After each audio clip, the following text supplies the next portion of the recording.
I really wanted to focus on the beam side of things with fixtures this week. Jerry back with at Theatrically Jerry, and today we are going to take a look at BeTopper's flagship, the 230 watt beamer. This is the LB230 7R. Included with purchase is your user manual, and this is a black and white style manual.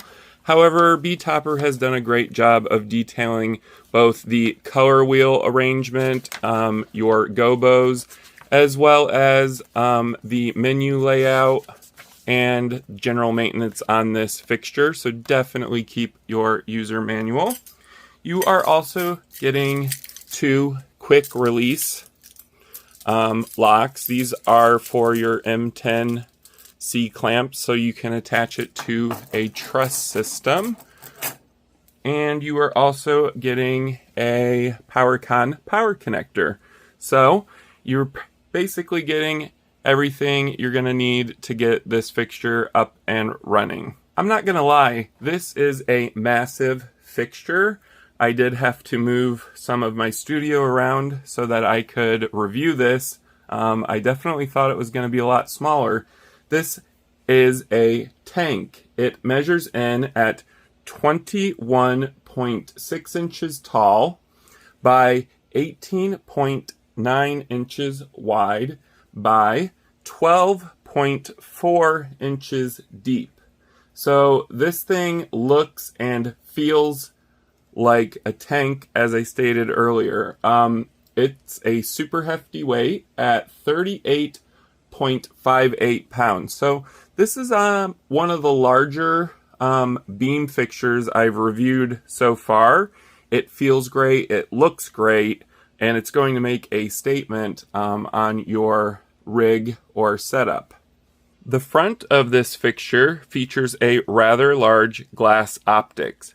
Behind the glass lens is a OSRAM 230 watt 7R lamp.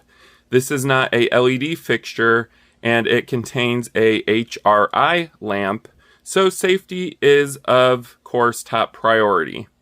The lamp comes in at 8000 K, so a cool white light, with a 122,000 lux at 30 feet, so super bright.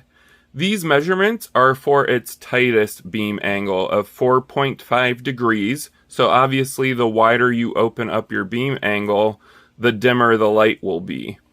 We'll take a look at that later on in the review. The 7R lamp is rated for a typical lifespan of 2,000 hours, which is always the drawback of HRI over LEDs. However, HRI lamps are easier to replace. Also on the front is a full color LCD display. To the left here we have our red LED error light. This is going to light up red if the fixture determines that there is a fault during its diagnostic testing when the fixture starts up. We also have a blue DMX LED light, and this is going to light up when the fixture is receiving DMX data. So very nice to have these for diagnostic reasons. Great to see that. Over here on the right, we have our buttons, and these are to navigate the user interface. And these are neatly laid in a vertical orientation here. So we have our menu button, our up, our down, and our enter. The back of this fixture has a very clean and neatly laid out I/O. We have our 3-pin DMX in and out, and this is for daisy chaining data to the fixture. You can also see that they've included a layout or schematic for the pins on the DMX in and out. Right here we have our PowerCon power in, and if you haven't noticed, we're missing a PowerCon power out, so you cannot daisy chain power with this fixture. To the right here, we have a built-in resettable safety fuse. I love seeing safety as a #1 priority. So this safety fuse is a great addition to this fixture. To the right of that, something else I'm thrilled to see is a oversized lighted rocker switch. So this is going to light up red. There's an LED behind it, and you're going to be able to find your power switch in the dark. So it is also oversized, so you're going to be able to find it super easy, and it has a nice satisfying click when you turn it on and off. BeTopper has also included oversized side handles for easy transportation of this fixture. I loved seeing these, as well as how much they come out from the fixture. This just makes it super easy to grab and go. They're also super durable, so they don't feel like they're going to break or collapse under the weight of the fixture while you're carrying it. So I was actually glad to see that they included these. Alright, so now we're going to go ahead and power this on. A couple things to remember before powering this on. There is a tilt lock up here, so make sure that you have disengaged your tilt lock so you don't bind up your motors. And also remember that there is a power switch on this, so you are going to have to turn that on as well. But let's go ahead and power this up and just see what it does for its sequences to diagnose itself before running. So I'm going to go ahead and turn on the power switch back here.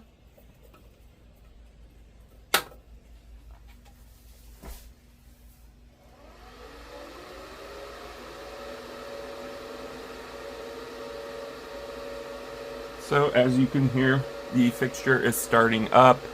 The lamp has been powered on, which is set by default. So the HRI is going to power on as soon as the fixture starts. And as you can see down here, it is running its diagnostic tests to make sure that everything is working okay. If it's not, again, it will throw a red error code down here. It will also tell you here what exactly is not working correctly. And this does have a rather long startup time. We are already at 39 seconds, 40. So it's still running diagnostics, 45 seconds. We're at 50 seconds. Right now it's detecting its Hall sensors. There are a bunch of Hall sensors built into this fixture. We are at 1 minute, 1 minute and 2 seconds. And it takes about 1 minute and 5 seconds for this fixture to start up. Alright, so now that it's powered on, I want to show you guys the built-in user interface as well as the menus and sub-menus. So let's go ahead and just see what BeTopper has included in terms of controlling this fixture. So the first thing I want to point out is this color LCD display is actually a touch screen, so you can navigate with a touch screen or with the physical buttons here. This is our screensaver. It's showing the image of the fixture as well as your DMX channel number and the DMX channel signal, which currently is not plugged in, so there's nothing there. If you go ahead and tap this, you're going to be greeted with your home page. Now the home page contains a lot of information on this fixture. We have the name of it, Super Beam Move Head. Dead center we have our DMX channel number, it's set to 1. It's also showing our DMX channel mode, which currently is set to 16. Below that we have our current run time of the fixture, so it's been running for about 7 minutes now. Down here is some more information. We have our DMX channel number. We also have the lamp here, which showing that it is illuminated, or it has been struck, so it's on. Normal operation here, and full. So we have a lot of information down here. Let's go ahead and check out some of the main menus. So main menu 1 is address. We're going to go ahead and hit that. This is going to allow you to select your address of the DMX fixture. So right now it's set to 1, which I'm going to leave it at, but you can set it anywhere from 1 to 512. And just back out of that. Very easy to navigate this interface here. We can hit channel down here, and that is going to set your channel mode. So this has a 16 channel A or 20 channel B. I'm going to leave mine at 20 channel B. If you hit this next button, they've already pre-programmed this, so you don't even have to really think about what your next DMX channel should be for a fixture. It's going to do it for you. The next channel is going to be 21 since I am running on the 20 channel mode. So that's just convenience they've included. Right below this submenu is work mode, so you can select that. I am currently running on DMX control. You can do auto run or the sound active mode. We also have built-in scene modes here. There's auto, and that's going to just run through the scenes that you've programmed. Or you can select your scenes. There's 1, 2, 3, 4, 5, 6, 7. You can basically build up to 10 scenes on board without having a DMX controller or console. Loved seeing that. MS choose. So this is your master slave. I just leave it on auto. You can select master or slave if you want. Light switch is on. You can turn the light switch off. That's going to be the switch on the back. It's going to ask you if you're sure. I'm just going to put no because I actually like having it on. Display. So here is for selecting our language. I currently have it set to English. You can select Chinese.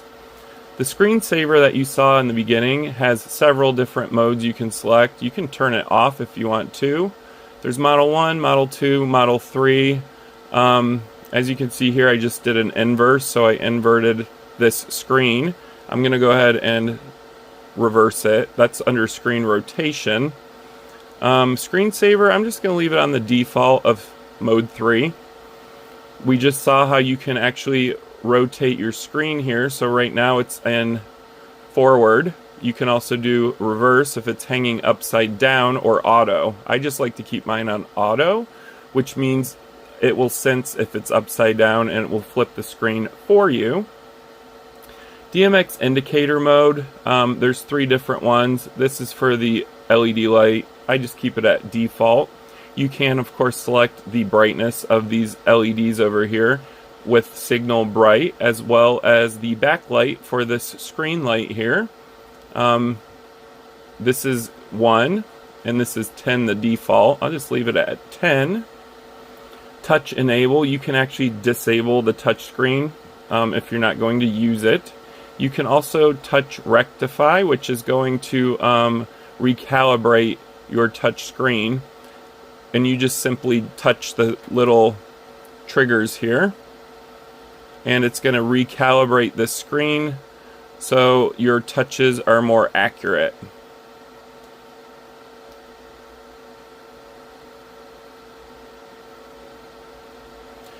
Anyways, our next submenu here is scene. So what I was showing you earlier is you can build your own scenes up to 10. The first thing here is scene 1, so that would be me working on scene 1. You can adjust the time of the scene, the control mode of the scene, and every single channel that's available on your 20 channel mode can be set. So that's just something great if you are a mobile DJ and you don't really want to mess around with a light console. You can build your own scenes directly on board here. Advanced. So advanced is exactly what it sounds like. It's for more advanced users. It's going to give you options such as your pan invert, your tilt invert, your pan tilt rectify. You can offset your pan and tilt as well. Data hold is always important. So data hold means, what do you want this fixture to do when it loses its DMX signal? Do you want it to shut itself off, or do you want it to hold its last value? I just put it to hold its last value. That's my personal preference. Lamp when starting. So as you saw earlier, the lamp did turn on when the fixture started up. you can manually turn it on, or you can just have it automatically power on. That's what I'm going to leave it at. You can also adjust your factory settings. So if you hit factory settings, it's going to turn everything back to default, which means everything you select on here is going to be defaulted back to its factory settings. Just something to keep in mind there. And I'm just going over seeing what was reset on this, just making sure all of these settings are what I want this at. Our next submenu here is status, and this is going to give you a lot of information for troubleshooting, such as your stepper info. Everything's normal. You want to see normal next to everything. You don't want to see an issue. So it's great to see that all of my stepper motors are working. Error logging. You want to see no error. If you do have an error, visit error logging, and it's going to tell you exactly what's wrong with your fixture. And your fixture status is going to give you your communication. It's at 100%. Your error count, there's 2. Your light temperature, your panel temperature, and the 2 built-in temperatures, because this fixture actually can detect how hot it's currently running. So keep that in mind as well. And our little submenus under here are the version for what software it's running, as well as your light time, how long it's currently running, as well as the total amount of time that it's run. Your light time is very important. This is for logging how long the HRI lamp has been running for, because after a certain amount of time, you're going to want to change your HRI lamp out so it doesn't explode on you. Very important. So that is everything I just showed you, and these submenus just allow you to access these side menus here much quicker. So I'm not going to go through all of those, but we just went through all of these with you guys. So that's everything you can do with BeTopper's LB230. The LB230 has a mechanical dimmer and not a digital one, which is typical for HRI lamps. Let's see how well this fixture dims. So I'm going to go ahead and strike my lamp and make sure it's on. I can actually do this from my console. It is a DMX channel on your 20 channel mode, so I was glad to see that. We're going to go ahead and bring our shutter or strobe all the way up to 255 on that channel, so open. And then we're going to check out our dimmer here. So I have lowered the light significantly so we can kind of see just how smooth the dimmer is here. And I'm going to open this up to 100%, and then I'm going to bring it back down. So this is generating a significant amount of heat, by the way. I am about 3 feet away from the lens here, and I can feel it hitting my arm, and my arm is actually getting warm. So definitely keep that in mind. There are reasons why they tell you the comfortable working distance from the fixture, simply because you don't want to start any fires. And since this isn't an LED light, it does get significantly hot. But the dimmer looks great on here, especially for a mechanical dimmer. You're not going to want to use this obviously for things such as theaters, because you're not going to get that theater dimming with a mechanical shutter. But let's go ahead and pan this around and see if I can't get it to hit the wall here so we can see kind of what the dimmer looks like on a solid surface here. So as you can see, the mechanical dimmer is opening and then is shutting. Let's go ahead and do tilt here. I'm going to go ahead and bring the dimmer up. That's at full. Dimmer down. So again, it is not a bad mechanical dimmer here. It doesn't look bad at all. You're not going to get that theater dimming, as you can see. There's always going to be a piece of it that's going to be showing, but again, this is not geared for theaters. This is for DJs and live events, and it does a great job of dimming. Something I am going to want to do here, I believe, yes, there is a focus on this, which I also loved seeing. Thank you for including a focus on your beams. I'm going to go ahead and try to focus this.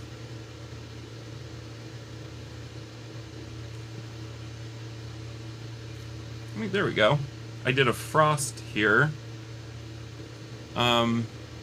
simply because the frost is going to give us a better idea of the dimmer.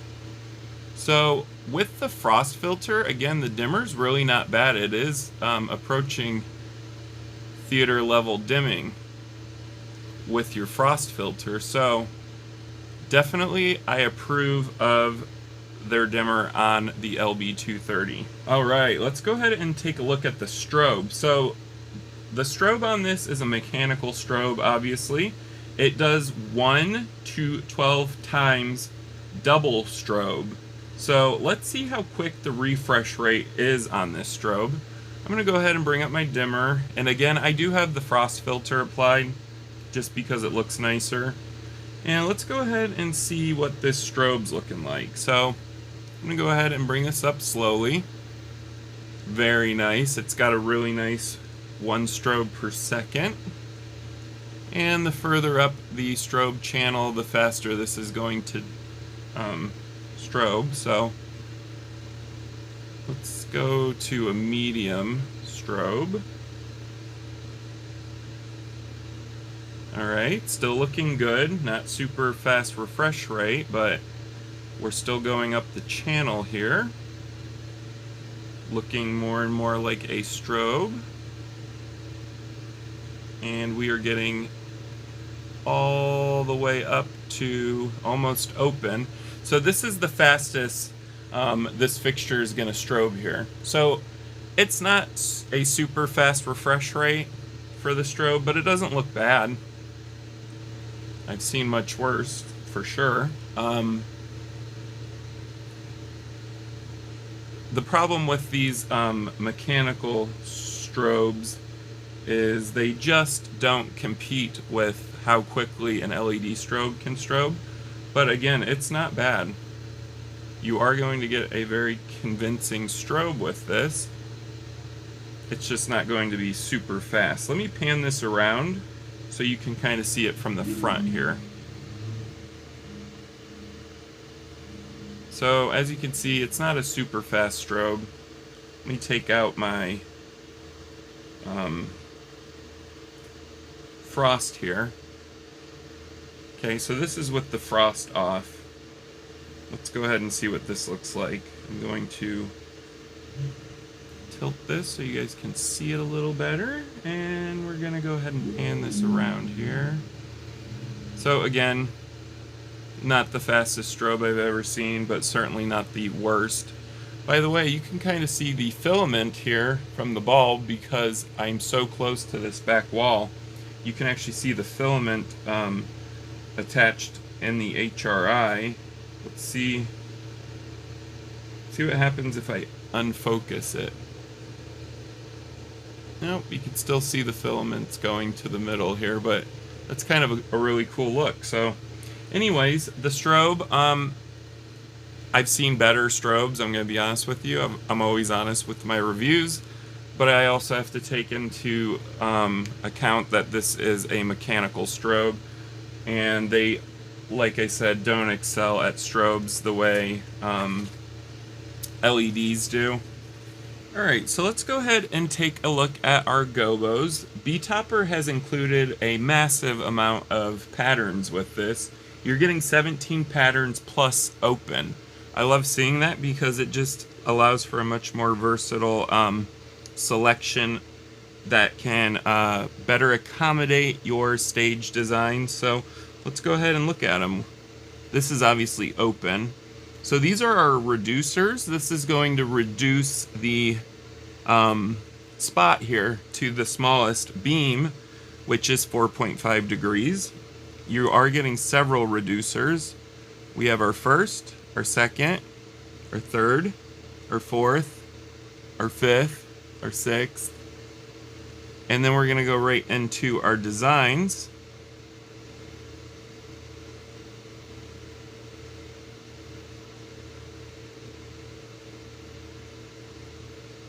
So you're getting quite a few designs, and you're even getting glass gobos, which you don't usually see in beam lights. So I was glad to see that they've included glass gobos. They look great.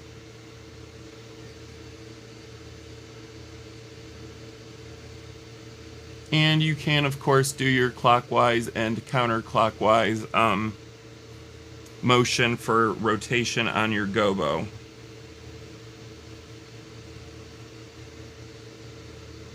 Now, something to keep in mind, you can't rotate the glass gobos like you normally could on a spot light, but you are going to be able to do your prism rotation on it, so again, keep that in mind.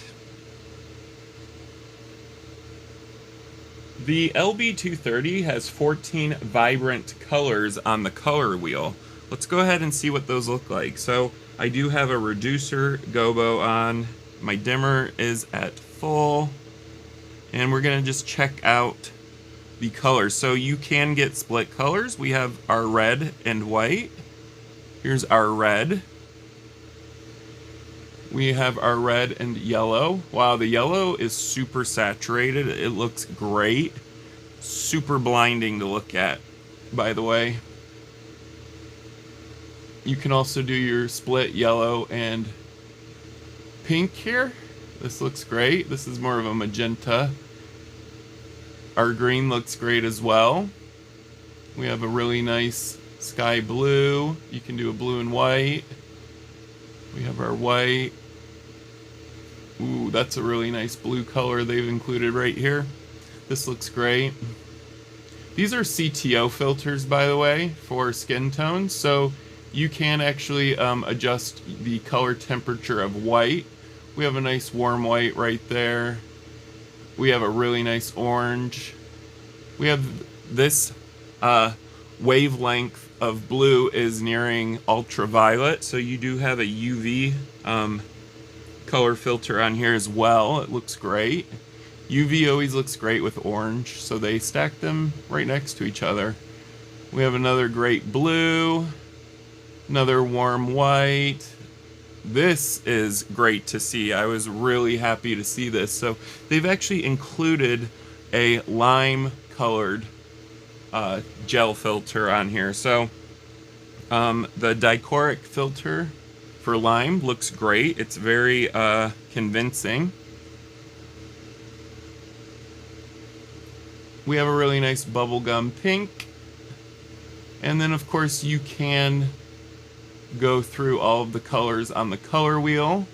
Something we probably want to see is how quickly this can go through all the colors.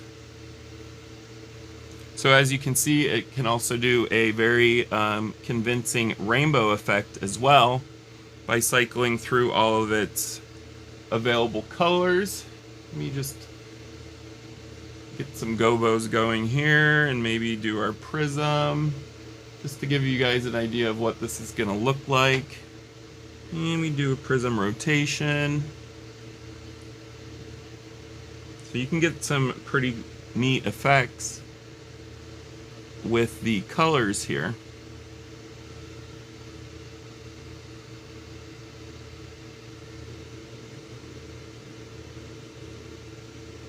And I'm also adjusting the focus. So not only is this a beam light, you're also getting a wash feature. So you're actually going to be able to adjust your beam angle for a much wider angle on this. Let's go ahead and activate the frost just to show you guys.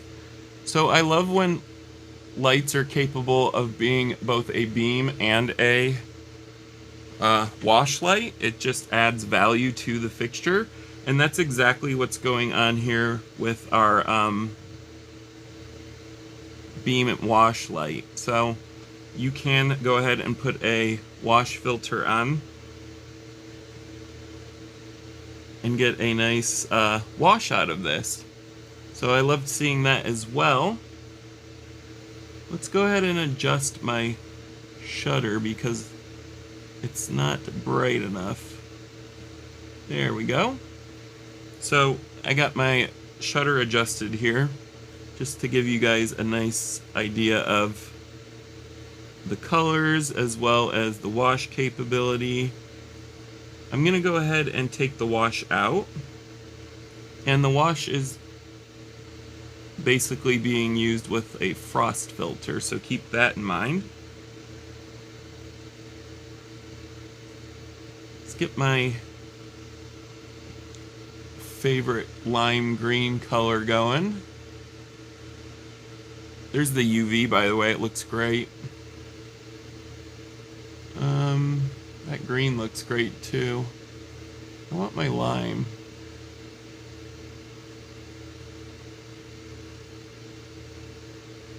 Here's the lime. So I'm going to go ahead and take out our frost, put our frost in, and you can actually reduce your gobo size here. Let me see if I can reduce that. So we have our reduced gobo size, and then you could put a frost on, and it's going to make the beam angle for the wash smaller. So you can actually control your beam angle for your wash by adjusting your gobo and the frost. I'm going to take my gobo out to the widest beam angle, so this is just wide open, and you're going to get a super wide wash with this. So great job on that. Alright, so we're going to go ahead and take a look at the focus here, and that's something that I'm actually really excited to see that they've included with a beam style light.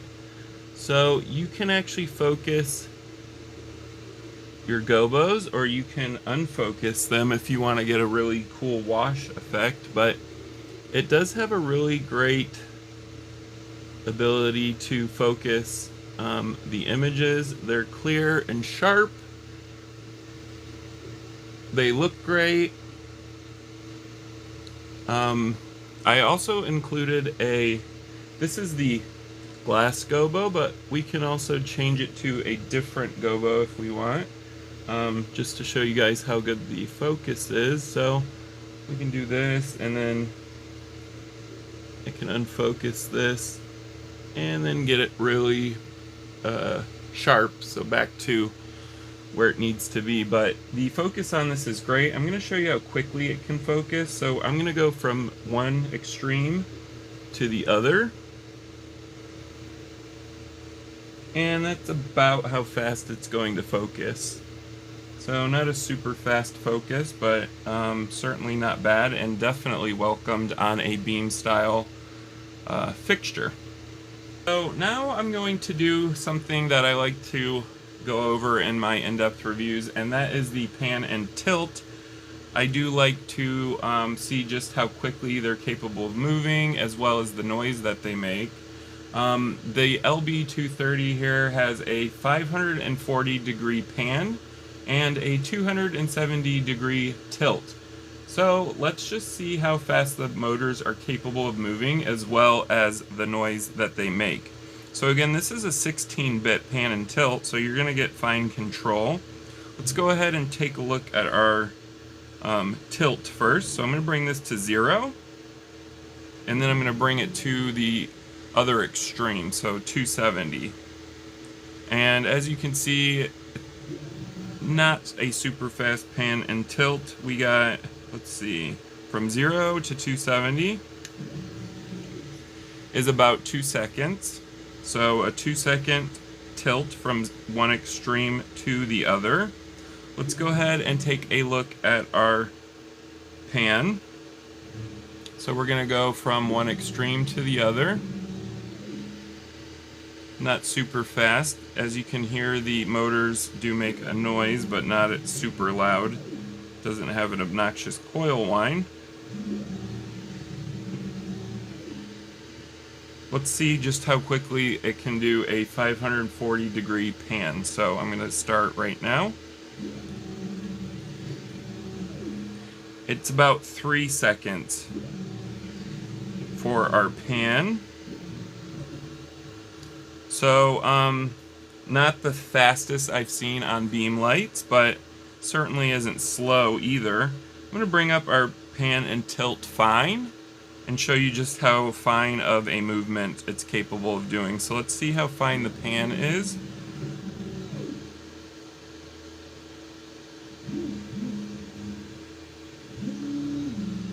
I'm going to bring it right to here, and then I'm going to do our pan fine. So as you can see, it does have a very nice fluid movement on the fine. Let's try our tilt. Bring our tilt down a little bit.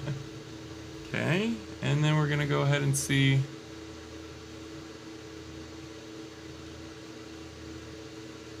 just how well this tilt fine is. It's great as well. So 16-bit pan and tilt on this. Loved seeing that. And the motors aren't super loud. They do make a sound, but honestly, you're not going to hear it over what I'm about to go over next with you guys, which is the active cooling system. This 7R is equipped with an active cooling system. It definitely needs one because these HRI lamps get super hot super quickly. I'm going to go ahead and show you guys the exhaust grills for this, and we're also going to hear how loud the fan gets. And currently right now we are about a foot away from this fixture. I have removed my external microphone to give you guys a better idea of how loud this fixture is.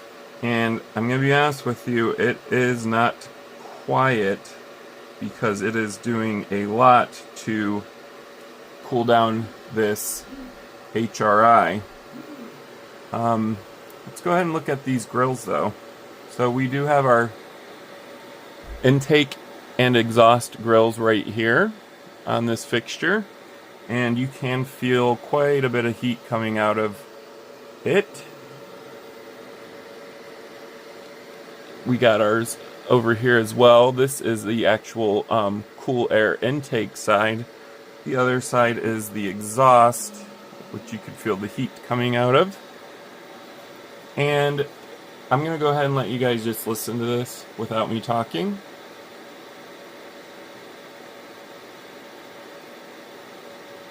So this is about a foot away. It's easily over 50 decibels. You are going to hear this from 10 feet away as well.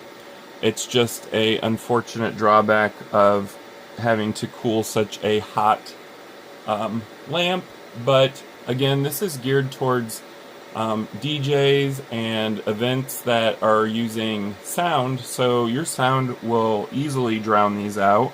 You're not going to be able to use this in a theater setting. It's just simply too loud for that, in my opinion, but it does a great job of cooling the HRI down, so I was happy to see that their active cooling system is capable of cooling this fixture. So you don't really have to worry about this lamp overheating.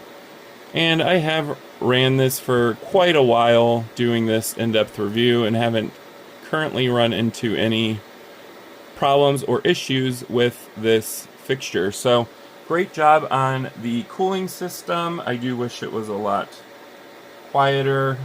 They do have fixtures that have a quieter active cooling system, such as the CLB260, which is the predecessor to this. It's a lot smaller and brighter than this fixture, and also the cooling system's a lot quieter. So if you haven't already, go ahead and check out my in-depth review on the CLB260 if you are interested in fixtures that have HRI lamps in them instead of LED. BeTopper does have you covered. You can pick either their LED lights or their HRI lamps, so either one. But as far as sound goes, this is loud. It's not obnoxiously noisy, but it again is having to cool down a very hot lamp, so keep that in mind. Alright, so we're nearing the end of this in-depth review, but we're getting to the fun part. BeTopper has equipped the LB230 with a microphone for sound active mode. I'm going to go ahead and bring this fixture out to my much larger garage studio, and we're going to open this up and see just how cool the beams are, and we're going to introduce haze with it as well. So let's see how well this fixture reacts to music.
Alright guys, so I am out in my studio garage, and I just wanted to give you guys a much better view of everything and how this light is going to react. So we are about 10 feet away, and I'm going to go ahead and show you guys the gobos again from a better view. So we have our 4-degree beam angle right here. This is our 4. It's actually 4.5, but this is the smallest this is going to go, which is actually pretty decent. And then we have our reducers again. I'm going to go ahead and see if I can't focus this a little better.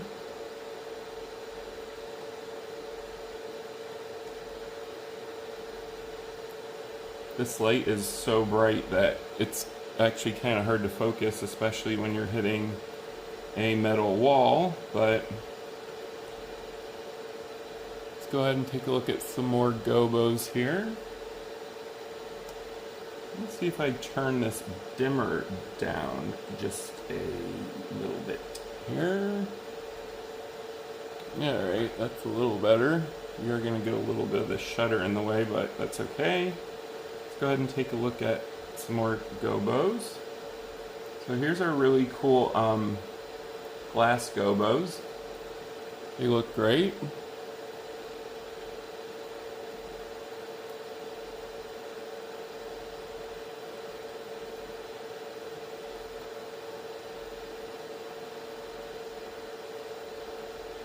I like this green one, it looks cool.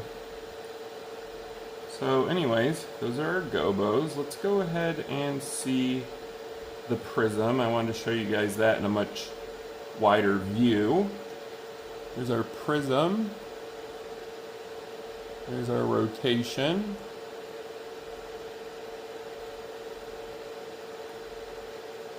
And you can, of course, control the rotation if you don't want it going all over the place.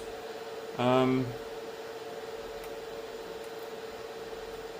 show you what frost does, because frost is actually very decent. As you can see, you're going to get a great wash with this. Let me take out the gobo, and we're going to show you just how wide the wash is on open. Okay, so we're on open right now, And the prism's still activated, but we're gonna take the prism out. There we go. And that's our frost filter for a wash. So the wash is actually very decent on this light. We actually have built-in macros. That's kind of interesting. See what those do. I'm going to take my frost out. Didn't actually realize they had macros. Okay, cool. So there are in fact built-in macros. We didn't really look over them, but these are all effects that are just pre-programmed into the fixture if you don't want to actually program them yourself. Get some really cool looking color combinations with the Gobos. So macros, cool.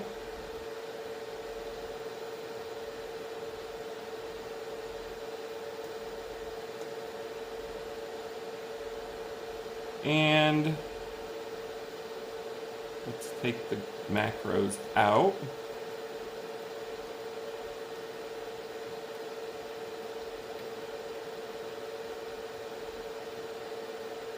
And we're going to go ahead and check out our strobe as well, because I kind of wanted to show you guys the strobe's ability. So that is the strobe on the fastest it's going to go. And I can bump up our dimmer here to the brightest.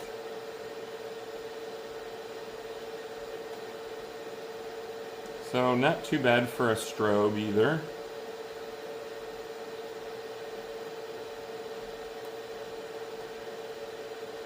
And again, this fixture is ultra bright, so you're not going to have to worry about, is this going to be bright enough, because it can tell you from right here, 10 feet away, it's ultra bright. So this is gonna reach at least 20 feet away and still look good. So keep that in mind as well.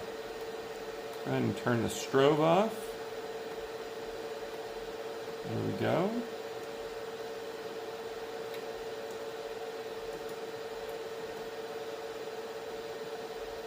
And let's do our colors one last time. So there's our red, yellow, pink, and we have our half colors. We have green, blue, our CTOs. So we get a cool, warm, and neutral. Orange, our ultraviolet. The ultraviolet looks great.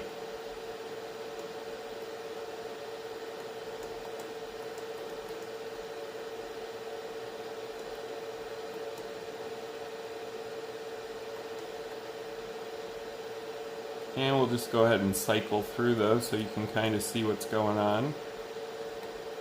And while it's doing that, I'm going to bring this up to frost, because it's going to give you a much better idea of the colors. So these are all the available colors on the color wheel.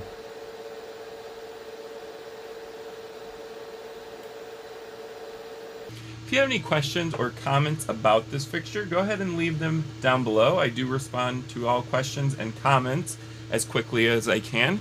If you enjoyed this video, go ahead and give it a thumbs up. Also, if you haven't already, subscribe to my channel at Theatrically Jerry. I do a lot of in-depth reviews like this on budget-friendly fixtures. I want to get as much information out to you guys as possible so you can make informed decisions on your budget-friendly lighting. Not all of us have $8 grand to drop on a single moving head, and a lot of these budget-friendly fixtures coming out of China are actually really decent. There is a huge stereotype in our industry where they say the quality is not that great, etc., etc. That's not what I've experienced personally. A lot of the quality coming out of China right now is super great, It's not $8,000, great, but guess what? The stuff does in fact work. Their quality control in their factories are being ramped up, so we are now getting, you know, quality control, attention to detail with these fixtures coming out. There's warranties. BeTopper always has warranties on their fixtures, so I have nothing to complain about. And if I do, you'll definitely see it in my in-depth reviews. So go ahead and subscribe to my channel at Theatrically Jerry. And thank you guys for watching.